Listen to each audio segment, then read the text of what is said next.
Pues vamos con la abogada, nuevamente la abogada electoral, Carreras. Le agradezco mucho, abogada, que regrese al sistema y le ofrezco una disculpa. ¿Cómo ve esta situación en la sala superior del Tribunal Electoral del Poder Judicial de la Federación, en donde están agarrados, si me permite la expresión, del chongo? No, ninguna disculpa, al contrario, gracias por la invitación. Son gajes de los espacios digitales, pero bueno, como mencionas, la verdad es que hoy es un día atípico en el Tribunal Electoral. En un mismo día se tuvieron 3 presidentes.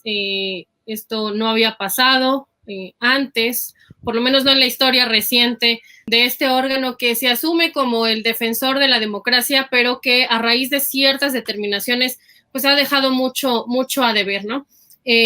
Hoy lo que vimos fue un asunto realmente atípico.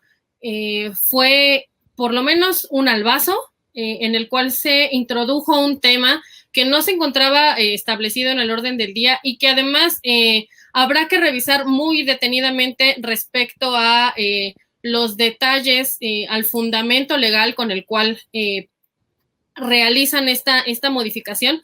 Pero creo que hay 2 puntos de análisis que debemos tener presentes. El primero es la integración actual. A partir de qué momento estas personas que están en el servicio público como magistrados electorales fueron electos. Y el segundo momento, respecto a las causas del por qué se hace esta o se intenta esta sustitución. No la podemos llamar todavía como tal en firme porque seguramente habrá algunos temas de revisión jurídica y además algunas manifestaciones que se tendrán que hacer incluso por parte de la Suprema Corte, porque recordemos que el Tribunal Electoral depende del Poder Judicial de la Federación, no es un organismo autónomo, pero este segundo punto nos detona a lo que a mí me parece más interesante, que es la persona que ha sido electa para tener la presidencia del tribunal. Me parece que son 2 escenarios relevantes y no sé cómo quieras que vayamos abordándolos. A ver, abogada, qué interesante que hablemos de los personajes, los 2 controversiales, los 2 polémicos, el que dicen que se va y el que dicen que llega. Uno, el que llega, señalado de desearle la muerte al actual presidente Andrés Manuel López Obrador. El otro, hasta ya hashtag le hicieron lordineros o algo por el estilo. Abogada, vaya reto para la Sala Superior del Tribunal Electoral del Poder Judicial de la Federación y una sociedad, una ciudadanía al pendiente de los jaloneos en los círculos de poder, ¿no? Así es. Así es, y es muy curioso. La verdad es que algo que siempre se ha cuestionado del Tribunal Electoral es que al ser el máximo órgano que garantiza la justicia electoral y revisa los procesos electivos, que son los responsables de defender los derechos de la ciudadanía, la verdad es que la integración del tribunal siempre ha respondido a cuotas partidistas. Y esto genera algunas dificultades respecto a la imparcialidad que deberían tener las y los integrantes. No es el primer momento en el cual ha habido, digamos, escándalos respecto a la presidencia, pero me parece que sí es una situación atípica que beneficia a un grupo del poder, y lo voy a explicar. Hubo una reforma, en el año 2016 hubo una reforma electoral que amplió los periodos por los cuales las y los magistrados iban a estar integrando este tribunal. De manera inicial, por ejemplo, José Luis Vargas Valdés e Indalfer Infante iban a estar en sus cargos hasta el 4 de noviembre de 2016, es decir, ellos ya no tendrían que estar, del 4 de noviembre de 2016 al 31 de octubre de 2019. Ellos ya no tendrían que estar en el tribunal. Sin embargo, se amplió su cargo hasta el 31 de octubre de 2023. Por su parte, Felipe Alfredo Fuentes Barrera y Reyes Rodríguez Mondragón, que es una de las cuestiones, el que, digamos, fue electo el día de hoy, van a estar hasta el 31 de octubre de 2024. Es decir, de ambos se amplió su mandato, terminarían con un año de diferencia, pero aquí está lo curioso, y es lo que me preocupa respecto a lo que sucedió el día de hoy. Por supuesto que es, como ya lo mencionabas, el magistrado Billetes, que es el hashtag que se ha detonado en redes sociales, no ha tenido un ejercicio de la presidencia de lo más proba. Está siendo investigado por la Unidad de Inteligencia Financiera. No, por sí mismo, no solicitó el retirarse de sus funciones, por lo menos mientras estuviese la investigación en turno. Y además ha sido acusado de manera reiterada de violaciones al procedimiento interno. Por ejemplo, han pedido o le han hecho solicitudes por escrito que él nunca ha dado, a los que nunca ha dado respuesta. Ha pedido o ha solicitado que las magistradas y magistrados emitan sus votos por escrito de manera anticipada a las sesiones, lo cual es una vulneración al debido proceso y realmente vulnera los derechos de las personas que trabajan en un órgano colegiado. La Secretaría Administrativa no ha sido del todo proba y también existen señalamientos respecto a esta área que depende de la presidencia. Muchas funcionarias y funcionarios han tenido quejas respecto a las faltas de respeto que él tiene mediante la forma en la que habla en las reuniones de trabajo. En fin, son varios señalamientos que se le han hecho, que por supuesto están debidamente fundamentados, es decir, sí ha vulnerado el proceso. O sea, es como si yo le pidiera a un juez que me diera por escrito su resolución antes de que la someta a discusión en la Suprema Corte. O sea, es algo que vulnera el sentido mismo de un tribunal colegiado. Pero la verdad es que a mí lo que me preocupa es lo que pasó después, es decir, quién fue electo. Reyes Rodríguez Mondragón responde, y lo sabemos, a intereses calderonistas. Es una persona muy cercana a Roberto Gil Suárez. Ha sido acusado de ciertas acciones. Por ejemplo, esto que comentas, ¿no? El desear la muerte del titular del Ejecutivo a través de sus redes sociales, ya investido como magistrado, pues es una acción realmente grave. Otra, por ejemplo, cuando se le solicitó que se abstuviera de la sesión en la que se discutía el registro de México Libre, pues hubo cierta protección de la mayoría de las magistradas y magistrados para que él participara, a pesar de que tiene nexos con las personas fundadoras del partido.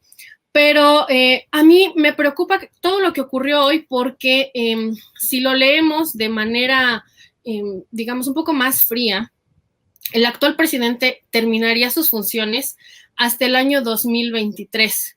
Y me preocupa, y creo que debe llamar la atención, que se hiciera la sustitución del presidente cuando el proceso actual electoral todavía no termina, pero además eligiendo a la persona cercana a la oposición que podría calificar, o que en este caso de sostenerse la decisión, calificaría o presidiría el órgano que va a calificar las próximas elecciones presidenciales. Y creo que eso es algo que no debemos perder de vista porque me parece peligroso. Me parece que si la idea del tribunal era hacer una modificación que nos alejara de una presidencia que no ha sido proba, que no ha sido totalmente respetuosa de los procedimientos electorales y que también ha tenido errores respecto a su administración, que además tienen que ser probados y que si bien tiene derecho a presunción de inocencia, por lo menos tenía que haberse excusado de sus funciones mientras se encuentra en investigación.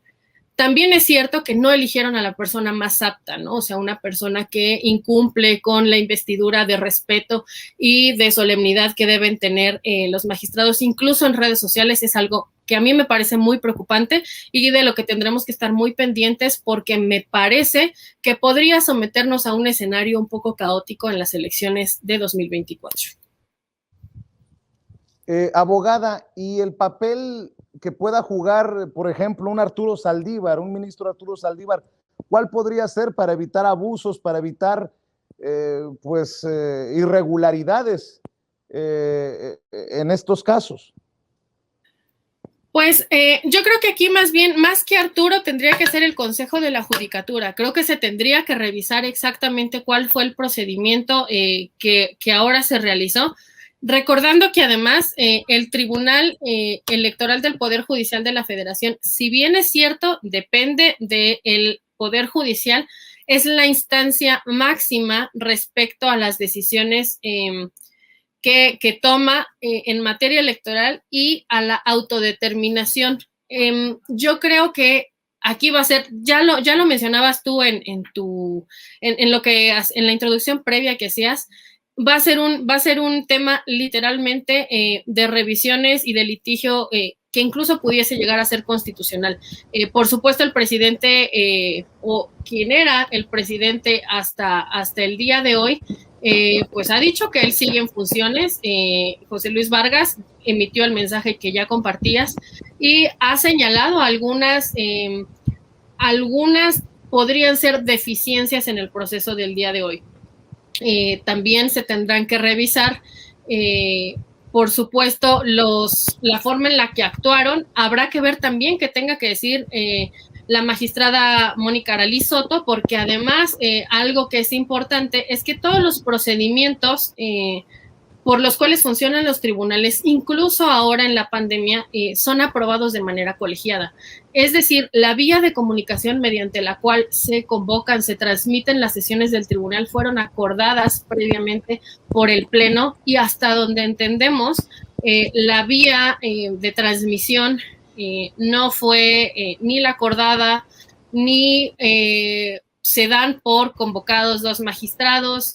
Habrá que ver cuáles son las vulneraciones que probablemente existan en el proceso y será un tema en el que no solamente tendrá que posicionarse la Suprema Corte de Justicia, sino incluso el Senado de la República, que es el encargado de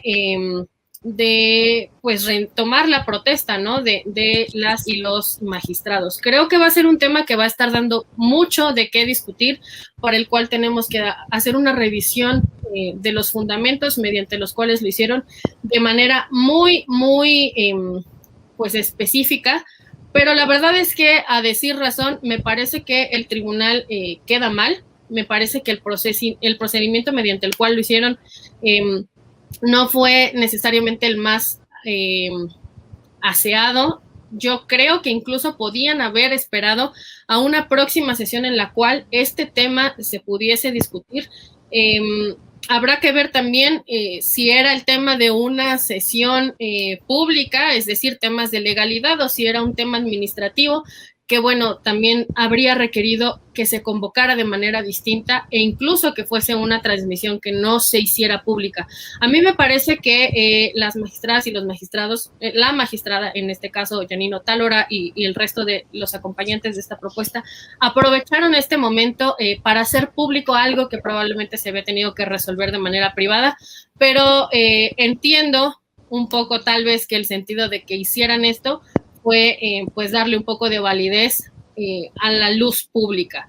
Pero la verdad es que si la intención era que el tribunal quedara en mejores manos, la verdad es que creo que se equivocaron, creo que no es así y creo que de confirmarse esta decisión, pues vamos a estar en manos de un magistrado que responde a los intereses de una oposición que mediante estrategias como esta está planteando retomar la agenda pública ante la ausencia de estrategias políticas que realmente les acerquen a la sociedad. Abogada, te agradezco mucho que hables con nosotros sin censura, una cuenta, un espacio en redes sociales en donde te puedan seguir tus opiniones, tus comentarios para la audiencia. Sí, en Twitter me encuentran como @SacilCarreras con doble Z, así como aparece en pantalla, exactamente así, Sacil Carreras. Y bueno, en esta cuenta de vez en cuando, no la dedico enteramente a esto, pero de vez en cuando, y por supuesto en un tema tan importante que además tiene impacto en la vida democrática del país, pues por supuesto vamos a estar posicionando algunos temas que me parece que se van a tener que revisar. Es la abogada electoral Sacil Carreras, a quien le agradezco mucho que nos acompañen sin censura y estaremos al pendiente de los temas que va campechaneando ahí en Twitter. Por lo pronto, un abrazo. Igualmente un abrazo y saludos a ti, a tu auditorio y a todas las personas que te ayudan y hacen posible este espacio. Muchas gracias. Gracias.